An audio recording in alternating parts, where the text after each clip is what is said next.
Now a certain man was ill, Lazarus of Bethany, the village of Mary and her sister Martha. Mary was the one who anointed the Lord with perfume and wiped his feet with her hair. Her brother Lazarus was ill. So the sisters sent a message to Jesus, "Lord, he whom you love is ill." But when Jesus heard it, he said, "This illness does not lead to death.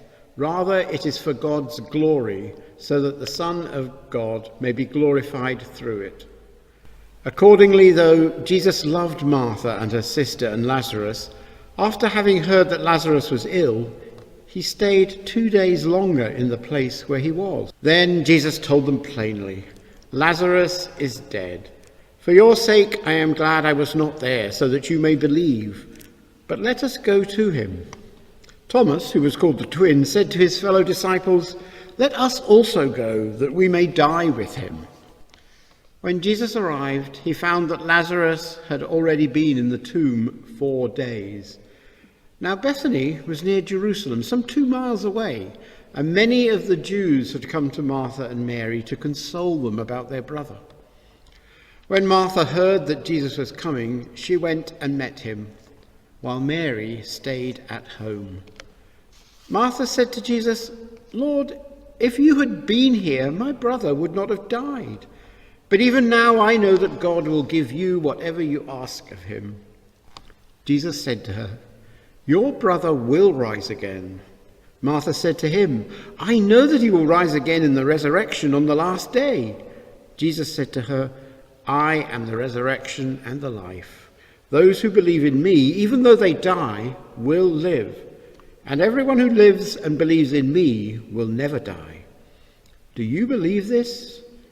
She said to him, "Yes, Lord, I believe that you are the Messiah, the Son of God, the one coming into the world."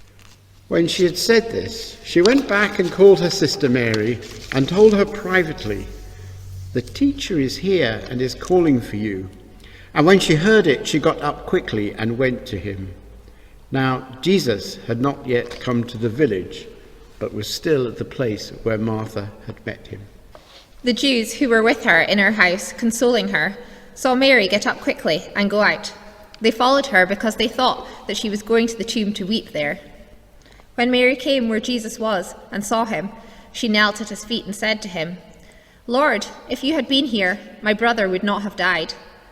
When Jesus saw her weeping, and the Jews who came with her also weeping, he was greatly disturbed in spirit and deeply moved. He said, "Where have you laid him?" They said to him, "Lord, come and see." Jesus began to weep. So the Jews said, "See how he loved him?" But some of them said, "Could not he who opened the eyes of the blind man have kept this man from dying?" Then Jesus again, greatly disturbed, came to the tomb. It was a cave, and a stone was lying against it. Jesus said, "Take away the stone." Martha, the sister of the dead man, said to him, "Lord, already there is a stench because he has been dead 4 days." Jesus said to her, "Did I not tell you that if you believed, you would see the glory of God?"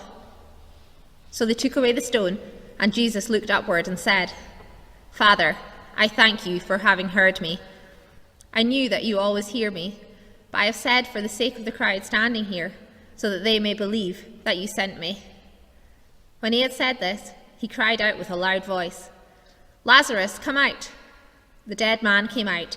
His hands and feet were bound with strips of cloth, and his face wrapped in a cloth. Jesus said to them, "Unbind him and let him go."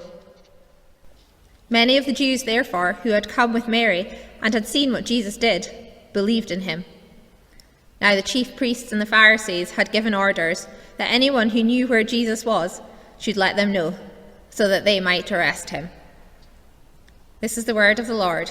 Thanks be to God.